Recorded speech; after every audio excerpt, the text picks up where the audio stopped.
பிரேமா, இது tax return சீசன்ல so போன வருஷம் டாக்ஸ் ரீஃபண்டில் ஏதாவது இன்க்ரீஸ் பண்ணுறதுக்கு சான்சஸ் இருக்கா? அதை பற்றி இன்னைக்கு டிஸ்கஸ் பண்ணலாம். ஆமாம், அது ரொம்ப முக்கியமான காலத்துக்கு தேவையான வீடியோன்னு நினைக்கிறேன். ஏன்னா இப்போ டாக்ஸ் ரிட்டர்ன் சீசன், நிறைய பேர் வந்து ரிட்டர்ன்ஸ் ஃபைல் பண்ணி ஆரம்பிச்சிருப்பாங்க. ரொம்ப முக்கியமான ஒரு விஷயம் தெரிஞ்சுக்கணும். இப்போ 2025க்கு நம்ம இப்போ ஃபைல் பண்ண போகிறோம். அப்போ அந்த வருஷத்தில் சில விஷயங்கள் பண்ணால் நம்மளால டேக்ஸ் நிறைய சேவ் பண்ண முடியும். விட்டாச்சு, ஏன்னா டிசம்பர் போயிடுச்சு, சில பேர் விட்டுருப்பாங்க பண்ணுறதுக்கு. இப்போ டிசம்பர் தாண்டி சேவ் பண்ண முடியுமா? எதாவது பண்ணால் முடியும். $1000 $2000 கூட சேவ் பண்ணலாம் டேக்ஸ் ரீஃபண்டில். அதாவது உங்களுக்கு வரக்கூடிய ரீஃபண்டு ஒரு $1000 இருந்துச்சுன்னா இதெல்லாம் பண்ணிங்கன்னா இன்னொரு $500 உங்களுக்கு கூடுதலாக ரீஃபண்ட் வரும், இல்லை இன்னொரு $1000 கூடுதலாக ரீஃபண்ட் வரும். It depends. ஸோ எதெல்லாம் பண்ணி அந்த மாதிரி ரீஃபண்டை இன்க்ரீஸ் பண்ணலாம். இதெல்லாமே லீகலாகவே USA கவர்மெண்ட்டே கொடுத்துருக்காங்க. நிறைய இங்கே உள்ள மக்கள் வந்து இதை நல்லாவே யூட்டிலைஸ் பண்ணுவாங்க. ஸோ நீங்கள் உங்களுக்கு எது கரெக்டாக இருக்குன்னு பாருங்கள். ஸோ அதன் மூலிமா உங்களோட டேக்ஸ் ரீஃபண்டை இன்க்ரீஸ் பண்ணலாம். கால்குலேஷனோட பார்க்க போகிறோம். ரொம்ப க்ளீனாக இருக்க போது வாங்க வீடியோக்குள்ளே போகலாம். Hey guys, welcome back to our channel. வணக்கம் நண்பர்களே, நான் உங்கள் பிரேம் பேசுகிறேன். நான் உங்கள் ஆர்த்தி பேசுகிறேன். வீடியோ போகிறதுக்கு முன்னாடி இன்றைக்கி வந்து ஒரு நியூஸ் பார்த்தேன் ஆர்த்தி. ஒரு அமெரிக்கர் வந்து நம்ம திருக்குறளை வந்து எதுகை மோனையோடு வந்து மொழிபெயர்த்திருக்காரு அப்படிங்கிறது பார்த்தேன். ரொம்ப சந்தோஷம். பழம்பெரும் ஒரு இலக்கியம் வந்து திருக்குறள் இல்லையா? வெறும் வந்து 1.5 அடியில் வந்து உலகத்தோட அத்தனை ஒரு ஃபிலாசபியும் சொல்ல முடியுமா அப்படின்னா முடியும் அப்படின்னு நிரூபித்தவர் வந்து திருவள்ளுவர். 7 சீர் தான் இருக்கும், அதில் அவ்வளோ சிறப்பான விஷயங்கள் இருக்கும். அதில் வந்து இப்படி உலக நாடுகளில் உள்ள அறிஞர்கள்லாம் எடுத்து பேசும்போது இன்னும் நிறைய பேர் போய் சேரும். ஸோ கண்டிப்பாக அவங்களுக்கு நம்ம சேனல் சார்பாக மனமார்ந்த நன்றிகள். டாக்ஸ் ரீஃபண்ட் வந்து எங்கே பண்ணுறதுன்னு நிறைய பேர் கேட்டிருந்தாங்க, அதை பற்றி சொல்லுங்கள். இட் டிபெண்ட்ஸ் ஆர்த்தி, எந்த மாதிரி ரீஃபண்ட் பண்ண போகிறாங்க. அதாவது ஒரு இண்டிவிஜுவலை பொறுத்து இருக்குது. சப்போஸ் ஒரு சிம்பிள் ரிட்டர்ன்னு வச்சுக்கோங்க. ஒரு ஃபேமிலி இருக்காங்க, W2 வாங்கிட்டு இருக்காங்க, அதை போட்டு வந்து ஃபெடரல் டேக்ஸ் என்னவோ அங்கே ரீஃபண்ட் வாங்குறது, ஸ்டேட் டேக்ஸு, சிட்டி டேக்ஸ், இந்த மாதிரி ரொம்ப சிம்பிளாக இருந்துச்சுன்னா டர்போ டேக்ஸ் போகிறது ஈஸி, ரொம்ப ஈஸியாக இருக்கும் டர்போ டேக்ஸ். அண்ட் 20% ஆஃபர் இருக்குது. அந்த லிங்க்கும் வந்து நான் டிஸ்கிரிப்ஷனில் கொடுக்குறேன், பின்ட்டு கமெண்ட்ஸும் கொடுக்குறேன். யூஸ் பண்ணிங்க. ரொம்ப சிம்பிளாக இருக்கும் அண்டு எஃபிஷியண்ட்டாக இருக்கும் அண்டு காஸ்ட் எஃபெக்டிவாக இருக்கும். டர்போ டேக்ஸ் ரொம்ப சிம்பிளான போகும்போது. பட் நெக்ஸ்ட் லெவல் போகிறீங்க, கொஞ்சம் காம்ப்ளிகேட்டடாக இருக்குது. அதாவது வந்து மல்டிபிள் பிஸ்னஸ் பண்ணுறாங்க, ரியல் எஸ்டேட் வச்சுருக்காங்க, ஸ்டாக்ஸ், இந்த மாதிரி நிறைய விஷயங்கள் இருக்குன்னா அப்போ நீங்கள் வந்து அதுவும் டர்போ டேக்ஸில் இருக்குது, ரைட்? அவங்களும் வந்து எக்ஸ்பர்டைஸ் பண்ணி கொடுக்குறாங்க. அந்த நேரத்தில் நீங்கள் மல்டிபிள் செக் பண்ணிவிட்டு யார் நல்ல உங்களுக்கு வந்து பண்ணி கொடுக்குறா. ப்ளஸ் ரொம்ப முக்கியம், ஏன்னா சில நேரங்கள் நம்ம கண்மூடித்தனமாக வந்து யார்கிட்டயாவது போயிட்டோன்னா அவங்க வந்து சில நேரங்களில் வந்து சரியாக ரீஃபண்ட் பண்ணனா அது பெரும் பிரச்சனை. டர்போ டேக்ஸ் இருக்காங்க, H&R பிளாக் இருக்காங்க, இந்த மாதிரி நிறைய வந்து இங்கே டேக்ஸ் ரிட்டர்ன்ஸ் பண்ணுறக்கூடிய நிறுவனங்கள் இருந்துட்டு இருக்காங்களே. ஸோ அவங்கள போய் கூட நீங்கள் செக் பண்ணலாம். ஸோ இட் டிபெண்ட்ஸ் தான். ஸோ இண்டிவிஜுவலை பொறுத்து தான். இப்போ என்னென்ன மாதிரியான விஷயங்கள் பண்ணால் டேக்ஸ் ரீஃபண்டில் இன்க்ரீஸ் பண்ண முடியும்? ஓகே, நம்ம நேராக கால்குலேஷனே போயிடலாம். நம்ம எப்பயும் மாதிரி ஒரு ஃபேமிலி எடுத்துக்க போகிறோம். 4 பேர் கொண்ட ஃபேமிலி, ஹஸ்பண்ட், ஒய்ஃப், 2 குழந்தைங்க. 2 குழந்தைங்கன்னு பார்க்கும்போது SSN வச்சு இங்கே பிறந்த குழந்தைங்க அப்படி தான் எடுத்துக்க போகிறேன். மேரிட், ஃபைல் ஜாயிண்ட்லி அப்படி, ஓகேவா? அந்த மாதிரி போகும்போது இப்போ நீங்கள் ஸ்க்ரீன்லேயே பார்க்குறீங்க, இந்த நபரோட டோட்டல் டேக்ஸ் எதுவுமே பண்ணல. ஓகே, எனக்கு டிசம்பர் 31 முடிஞ்சிச்சு என்னோட டேக்ஸ் ரீஃபண்ட். அதாவது நான் கட்டியிருக்க டேக்ஸ் பார்த்தீங்கன்னா வந்து ஆல்மோஸ்ட் 19,884 இருக்குது. அதை நான் கிரெடிட்லாம் கழிச்சிட்டேன். ஸோ கிரெடிட் வந்து உனக்கு வந்து டேக்ஸ் ரீஃபண்ட் வரும், அதெல்லாம் கழிச்சிட்டு நான் இது வந்திருக்கேன். ஸோ இப்போ நான் என்ன பண்ணுறது அப்படின்னு பார்க்கும்போது முதல்ல எனக்கு ஒரு ஆப்ஷனாக இருக்குது ட்ரெடிஷ்னல் IRA. ட்ரெடிஷ்னல் ஐஆர்ஏனா என்னன்னு சொல்லுங்க. நம்ம வீடியோவும் இதெல்லாம் பற்றி பார்த்துருக்கோம். IRAனா இண்டிவிஜுவல் ரிட்டையர்மெண்ட் அக்கௌண்ட். நிறைய 401k பற்றியும் பார்த்துருக்கோம். அது தொடர்ந்து வந்து நம்ம அந்த கம்யூனிட்டி அவேர்னஸும் நம்ம கிரியேட் பண்ணிக்கிட்டு இருக்கோம். இந்த கேல்குலேஷனில் அதாவது 401k கான்ட்ரிபியூஷன் ஃபஸ்ட்டு இருக்கும். அந்த 401k கான்ட்ரிபியூஷன் வந்து எம்ப்ளாயர் வழங்கக்கூடிய ரிட்டையர்மெண்ட் ப்ரோக்ராம். இதுவே இண்டிவிஜுவலாக நான் IRA ஓப்பன் பண்ணிக்கலாம், நீங்கள் இண்டிவிஜுவலாகவும் ஓப்பன் பண்ணிக்கிட்டு நீங்கள் இண்டிவிஜுவலாகவும் கான்ட்ரிபியூட் பண்ணிக்கலாம். 7,000 per year. ஓகேங்களா?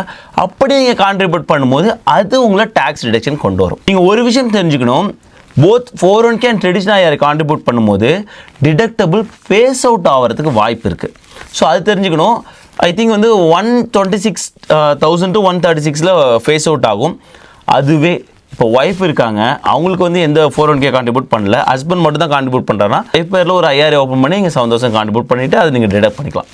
ஸோ நிறைய வழிகள் இருக்குது, இல்லைன்னு சொல்ல. ஸோ நீங்கள் உங்கள் டேக்ஸ் ரிட்டர்ன் பண்ணும்போது அவங்கள்ட்ட கேட்டிங்கன்னா அதுக்கான சரியான ஐடியா கொடுப்பாங்க. பட் அது நீங்கள் பண்ணலாம். இப்போ டிசம்பருக்கு அப்புறமா அது பண்ணலாமா? ஆமாம், ஏப்ரல் 15 வரைக்குமான காலக்கெடு இருக்குது. எப்படி போன வருடம் கான்ட்ரிபியூட் பண்ணுறதுக்கு ஏப்ரல் 15 வரைக்குமான காலக்கெடு இருக்குது. ஸோ நீங்கள் தாராளமாக கான்ட்ரிபியூட் பண்ணலாம். சப்போஸ் இந்த நபர் வந்து IRA கான்ட்ரிபியூட் பண்ணுறாருன்னு வச்சுக்கோயேன், நான் ஒரு வந்து 7,000 போட்டுப்போம் இப்போதைக்கு. ஓகே, 7,000 கான்ட்ரிபியூட் பண்ணால் அவரோட கால்குலேஷன் பாருங்கள், 18,651. இதுல ராத் ஐஆர்ஏன்னு ஒன்று இருக்குல்ல? ஆமாம், ட்ரெடிஷ்னல் ஐஆர்ஏ, ராத் ஐஆர்ஏ. ட்ரெடிஷ்னல் ஐஆர்ஏங்கும் போது ப்ரீ டேக்ஸ் அமௌண்ட்டு, அதனால தான் நம்ம டேக்ஸ் டிடக்ஷன்லாம் வாங்கிக்கிறோம். ராத் ஐஆர்ஏங்கும் போது நம்ம டேக்ஸ்லாம் கட்டிட்டு அதன் பிறகு அந்த அமௌண்ட்டை நம்ம இண்டிவிஜுவல் ரிட்டைர்மெண்ட் அக்கௌண்ட்டில் போடுவோம். அது க்ரோ ஆகிறது டேக்ஸ் கிடையாது. ஸோ அந்த மாதிரி இருக்கும். ஐஆர்ஏங்கும் போது, ட்ரெடிஷ்னல் ஐஆர்ஏங்கும் போது அது க்ரோ ஆகிட்டே போகும். அது ஒரு இன்வெஸ்ட்மெண்ட் சைக்கிள் மாதிரி தான் இருக்கும். அதில் திரும்ப க்ரோ ஆகிட்டே போகும். பட் நீங்கள் எடுக்கும் போது அதுக்கு டேக்ஸ் கட்டணும். பின்னால் நீங்கள் ரிட்டைர்மெண்ட் இதில் அது நம்ம தெளிவாக வீடியோ போட்டிருக்கோம். அந்த வீடியோ லிங்க் கொடுக்குறோம், பாருங்கள். உங்களுக்கு ரொம்ப யூஸ்ஃபுல்லாக இருக்கும். இப்போ தெரிஞ்சுக்க வேண்டியது இது ஒரு ஆப்ஷன் இருக்குது. இதன் மூலிமா உங்களோட டேக்ஸ் ரீஃபண்ட் அதிகமாகுது அப்படின்னு தெரிஞ்சுக்கணும். நெக்ஸ்ட் ஆப்ஷன் என்ன? நெக்ஸ்ட் ஆப்ஷன் நான் நிறைய வீடியோவில் சொல்லிட்டு இருக்க ஒரு விஷயம் தான் HSA கான்ட்ரிபியூஷன்.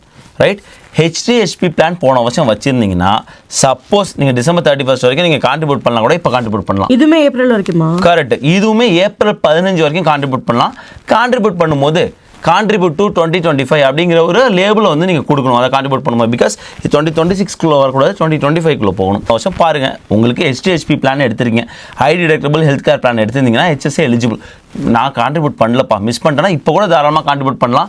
பிகாஸ் அந்த மணி வந்து லேப்ஸே ஆகாது, அப்படியே இருக்கும். அதில் நீங்கள் எப்போனா யூஸ் பண்ணிக்கலாம். நான் பல வீடியோ சொல்லியிருக்கேன். HSA வந்து நிறைய வந்து மாய்ஸ்சரைசர்லேருந்து சன்ஸ்க்ரீன்லேருந்து நிறைய விஷயத்துக்கு யூஸ் பண்ணலாம். ஒரு ஃபஸ்ட் எய்ட் கிட்டு, ஹாஸ்பிட்டல் எல்லாத்துக்குமே யூஸ் பண்ணலாம். டென்டலுக்கு, இப்போ நீங்கள் ஐ டெஸ்ட் போகிறீங்கன்னா எல்லாத்துக்குமே யூஸ் பண்ணலாம். நிறைய யூசேஜ் இருக்குது. ஸோ மிஸ் பண்ணாதீங்க.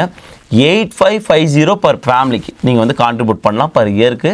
அதுக்கு வந்து டேக்ஸ் கிடையாது, ரொம்ப பெரிய விஷயம். அண்ட் எகைன் அதில் வந்து இன்வெஸ்ட்மெண்ட், அது வந்து ஒரு ட்ரிபிள் டேக்ஸ் இன்வெஸ்ட்மெண்ட் பிளானும்பாங்க. அதாவது நீங்கள் அதில் போடுற அமௌண்ட்டுக்கு டேக்ஸ் கிடையாது, அது போடுற அமௌண்ட்டை அவங்க இன்வெஸ்ட் பண்ணுவாங்க. ரைட், ஏதோ ஒரு ஃபண்டில் இன்வெஸ்ட் பண்ணுறாங்கன்னா அந்த ஃபண்ட்லேருந்து உங்களுக்கு ப்ராஃபிட் வருதுன்னு வச்சுங்களேன், அதுக்குமே டேக்ஸ் கிடையாது. அடுத்து அதெல்லாமே நீங்கள் வித்ட்ரா பண்ணுறீங்க, எதுக்கு? எலிஜிபிள் எக்ஸ்பென்சஸ்க்காக வித்ட்ரா பண்ணுறீங்க. அப்போ அதுவுமே டேக்ஸ் கிடையாது. அப்போ triple tax benefit account HSA. So அதை மிஸ் பண்ணாதீங்க. அது 8550 இருக்குது. நான் வந்து ஒரு 8000 அப்படின்னு போட்டுறேன். இல்லைனா நான் ஃபுல்லாகவே கான்ட்ரிபியூட் பண்ணுறேன். எனக்கு இப்போ தான் தெரியுது இது ஒரு நல்ல பிளான். ஸோ நான் ஃபுல்லாகவே கான்ட்ரிபியூட் பண்ணுறேன்னா, இப்போ இந்த நபர் வந்து நான் ஐஆர்ஏ கான்ட்ரிபியூட் பண்ணல, வெறும் HSA மட்டும் கான்ட்ரிபியூட் பண்ணால் எனக்கு வந்து 17,723. FSAன்னு ஒன்று இருக்குல்ல, அது கான்ட்ரிபியூட் பண்ண முடியுமா? அது முடியாது. இது இப்போ HDHP பிளான் போன வருஷம் ஃபுல்லாக வச்சிருக்கீங்கன்னா இந்த ஃபுல் அமௌண்ட் கான்ட்ரிபியூட் பண்ணலாம். அதுவே போன வருஷத்தில் நான் 6 மாதம் தான் வச்சுருக்கீங்கன்னா அந்த 6 மாதத்துக்கான ப்ரோரேட்டட் அமௌண்ட் மட்டும் தான் நீங்கள் கான்ட்ரிபியூட் பண்ண முடியும். இந்த HDHP HSA பிளான்லேயே இன்னொரு விஷயம் இருக்குது, லாஸ்ட் மந்த் ரூல்னு இருக்குது. அதாவது போன வருஷம் டிசம்பரில் நீங்கள் வந்து இந்த HDHP பிளான் வச்சுருக்கீங்க, 2026 ஃபுல்லாக வச்சுக்க போகிறீங்கன்னா, இந்த 13 மாதம் டிசம்பரில் ஆரம்பிச்சு இந்த 12 மாதமும் ஃபுல்லாக வச்சுக்க போகிறீங்கன்னா, போன வருஷத்துக்கு நீங்கள் ஃபுல் அமௌண்ட்டு ப்ரோரேட்லாம் இல்லை, ஃபுல் அமௌண்ட் கான்ட்ரிபியூட் பண்ணலாம். இந்த மாதிரி நிறைய விஷயங்கள் வந்து HSAயில் இருக்குது. சப்போஸ் நிறைய இன்னும் இன்ஃபர்மேஷன் வேணால் கேளுங்க. பட் உன் கேள்விக்கு FSAங்கிறது ஃப்ளெக்சிபிள் ஸ்பெண்டிங் அக்கௌண்ட்டு. அது வந்து ப்ரீமியம் PPO பிளான்ஸ் அந்த மாதிரி பிளான்ஸ் போவாங்க இல்லையா, அப்போ போகும்போது அந்த அக்கௌண்ட் எடுத்துக்கலாம். அந்த அக்கௌண்ட்டுக்கு இப்போ கான்ட்ரிபியூட் பண்ண முடியாது. December 31, 2025 அதோட கெடு முடிஞ்சது. இப்போ 529 காலேஜ் பிளான்லாம், 529 காலேஜ் சேவிங்ஸ் பிளான் வந்து ஸ்டேட் வந்து வழங்குற காலேஜ் சேவிங்ஸ் பிளான். ஸோ அதில் கான்ட்ரிபியூட் பண்ணிங்கன்னா உங்களோட ஸ்டேட் இன்கமில் வந்து ஸ்டேட் இன்கம் டேக்ஸ் கட்டுறோம் இல்லையா, அதில் டிடக்ஷன் வரும், ஃபெடரலில் வராது. பட் அதோட கெடுவுமே வந்து December 31, 2025 முடிஞ்சுது. ரைட், பட் நீங்கள் ஐஆர்ஏ HSA கான்ட்ரிபியூட் பண்ணுறதுல நீங்கள் ஸ்டேட் இன்கமும் நீங்கள் கட்டியிருப்பீங்க. ஏன்னா இப்போ தான் நீங்கள் கான்ட்ரிபியூட் பண்ணுறீங்க, இன்னும் நீங்கள் இன்கம் டேக்ஸ் கட்டியிருப்பீங்க, அதுக்கும் நீங்கள் வந்து வாங்கிக்கலாம், ரீஃபண்ட் வாங்கிக்கலாம். ஸோ அதான் சொல்ல, இது சூப்பரான பிளான், உங்களுக்கு நல்ல ஒரு ஆப்ஷன் இருக்கும். ஸோ இப்போ வந்து நான் என்ன பண்ணேன், வெறும் HSA வச்சு ஒரு அமௌண்ட் எடுத்துருக்கேன், ஐஆர்ஏ வச்சு ஒரு அமௌண்ட் எடுத்துருக்கேன். ரெண்டுமே அவர் வந்து பண்ணலை, இப்போ பண்ணுறான்னு வச்சுக்கோங்க. அப்போ எப்படி டேக்ஸ் ரீஃபண்ட் ஆகுதுன்னு பார்ப்போம். வீடியோ எடிட் பண்ணும்போது தான் அந்த கால்குலேஷன் வந்து ஒரு சிறு தவறு வந்து கண்டுபிடிக்கப்பட்டு அதை கரெக்ட் பண்ணியிருக்கேன். இப்போ உங்கள் ஸ்க்ரீன்ஷாட் பார்க்குறீங்க. இந்த நபர் வந்து எந்த டேக்ஸுமே வந்து சேவ் பண்ணல. அதாவது வந்து December 31 அப்புறம் HSAவோ HRO எதுவுமே வந்து அவங்க ட்ரை பண்ணலன்னா அவங்க மொத்த டேக்ஸ் கட்டினது வந்து $19,425 கட்டியிருப்பாங்க. அதே நபர் வந்து HSA மட்டும் சேவ் பண்ணியிருந்தாங்கன்னா, அதாவது December 31 அப்புறம் HSA கான்ட்ரிபியூட் பண்ணி அதன் மூலிமா ரீஃபண்டை இன்க்ரீஸ் பண்ணியிருந்தாங்கன்னா அவங்க கட்டியிருக்கக்கூடிய டேக்ஸோட வேல்யூ வந்து 17,927 இருந்திருக்கும். $1,500 ஆல்மோஸ்ட் வந்து அவங்களுக்கு ரீஃபண்ட் வந்து எக்ஸ்ட்ரா கிடச்சிருக்கும். அதே வந்து டேக்ஸ் வித் ஐஆர்ஏ, வெறும் ஐஆர்ஏ மட்டும் பண்ணாங்கன்னா $1,233 டேக்ஸ் ரீஃபண்ட் எக்ஸ்ட்ரா வந்திருக்கும். ரெண்டுமே பண்ணார்னா ஆல்மோஸ்ட் $3,000, அதாவது $2,935 எக்ஸ்ட்ரா டேக்ஸ் ரீஃபண்ட் வருது. இதான் நான் சொன்னேன், சரியான முறையில் அந்த ஸ்ட்ராட்டஜி ஃபாலோ பண்ணால் $3,000 கூட டேக்ஸ் ரீஃபண்டில் எக்ஸ்ட்ரா வந்து இப்போவும் வாங்கிறதுக்கான வாய்ப்பு இருக்கு. பண்ணிக்கோ. முன்னாடி கால்குலேஷன் ஒரு சிறு தவறு இருந்தது, அதை வந்து சரி பண்ணி இப்போ ஸ்கிரீன்ஷாட் உங்களுக்கு ஷேர் பண்ணிருக்கேன். பிரேமா, இதுல பேரோல் டாக்ஸ்ல இப்ப திரும்ப வராதுல்ல? கண்டிப்பா வராது. அதுதான் நான் அடிக்கடி சொல்றது, நீங்க HSA கான்ட்ரிபியூட் பண்ணும்போது தயவு செஞ்சு அந்த இன்சூரன்ஸ் பிளான் எலெக்ட் பண்ணும்போதே கான்ட்ரிபியூட் பண்ணிடுங்க. பிகாஸ் அந்த HSAக்கு நீங்க பேரோல் டாக்ஸ் கட்ட வேண்டியது அவசியம் கிடையாது. பட் நீங்க அப்ப மிஸ் பண்ணிட்டு, அதாவது வந்து பேரோல் சமயத்துல மிஸ் பண்ணிட்டு நீங்க பின்னாடி கூட கான்ட்ரிபியூட் பண்ணலாம். பட் நீங்க பேரோல் டாக்ஸ் கட்டினது தான், அவ்வளோதான். முதல்ல வாயில் போன மாதிரி தான், திரும்ப வரவே வராது. பேரோல் டேக்ஸுக்கு ரீஃபண்ட் கிடையவே கிடையாது. Fed tax, state tax and city tax தான் வந்து ரீஃபண்ட் நீங்கள் வாங்கிக்கலாம். மேக்ஸிமம் சிட்டி டேக்ஸுக்குமே ரீஃபண்ட் வராது. ஃபெடரல் அண்ட் ஸ்டேட்டுக்கு தான் வந்து மேக்ஸிமம் வந்து உங்களுக்கு வந்து ரீஃபண்ட் வரும். ஸோ அதை நீங்கள் யூஸ் பண்ணிக்கலாம். ஸ்டில் உங்களுக்கு ஒரு ஆப்ஷன் இருக்கும்போது இதெல்லாம் ஒர்க் அவுட் பண்ணுங்கள். சம்டைம்ஸ் நீங்கள் வந்து டேக்ஸ் ஏஜென்ட் போகும்போது நீங்கள் கொடுக்குற டேட்டா வச்சு அவங்க பண்ணிட்டு போயிட்டே இருப்பாங்க. இந்த மாதிரி ஒரு எக்ஸ்ட்ரா விஷயம் கேட்கவே மாட்டாங்க. உங்களுக்கு இது ஒர்க் அவுட் ஆனதாக பாருங்கள். பிகாஸ் IRAங்கும் போது நான் சொன்ன மாதிரி இண்டிவிஜுவல் ரிட்டைர்மெண்ட் அக்கௌண்ட். சப்போஸ் இல்லை நாங்களாம் ரொம்ப நாள் இருக்க மாட்டேன், இந்த ரிட்டைர்மெண்ட் அதெல்லாம் எனக்கு ஐடியாவே இல்லை என்ன ஆகும் அப்படின்னா, நான் அதில் கான்ட்ரிபியூட் பண்ண விரும்பலை அப்படின்னா வந்து HSA ஒர்க் அவுட் பண்ணுங்கள்.